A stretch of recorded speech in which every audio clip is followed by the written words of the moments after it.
avec des projections de vidéos géantes, des techniques qui sont utilisées par les plus grandes séries, les plus grands films en ce moment. C'est un reportage chez Virtual Production House de Simon Tenenbaum et Olivier Mélan. Des écrans de 20 mètres de large, 5 mètres de haut, au sol, sur les côtés, au plafond, comptés jusqu'à 2 millions d'euros l'unité. Ils diffusent en ultra haute définition des décors filmés dans la réalité ou recréés en images de synthèse. Sylvie Zedman, réalisatrice, a retenu cette technologie pour le tournage de Truth, son court-métrage de science-fiction. On a fait 4-5 décors vraiment très rapidement. Chaque petit détail peut être adapté.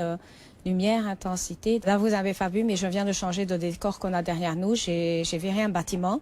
Pour moi, c'est très important de pouvoir visualiser les décors parce que ça rejoint vraiment l'esthétique que je voulais donner au film. Autre avantage, les acteurs immergés interagissent avec l'environnement qui s'adapte sous leurs yeux, ce que ne permettent pas les traditionnels fonds verts où les décors sont incrustés après le tournage. La production virtuelle a été popularisée avec la pandémie, souligne Yannick Yamanga, cofondateur du studio, mais ce n'est qu'un début. Au temps du Covid, l'objectif global, c'était de continuer à tourner. En réalité, maintenant, aujourd'hui, on se rend compte que l'outil en lui-même, quand il est optimisé en termes de temps de déplacement des équipes, on arrive à sortir un coût minute hyper bas. On peut tourner vachement plus de choses dans un temps plus court. Après avoir séduit Netflix, qui a tourné dans ses studios les cascades de Loin du Périph', son tout dernier film avec Omar Sy, Virtual House Productions, lancé en 2020, vise plus d'1 million d'euros de chiffre d'affaires cette année.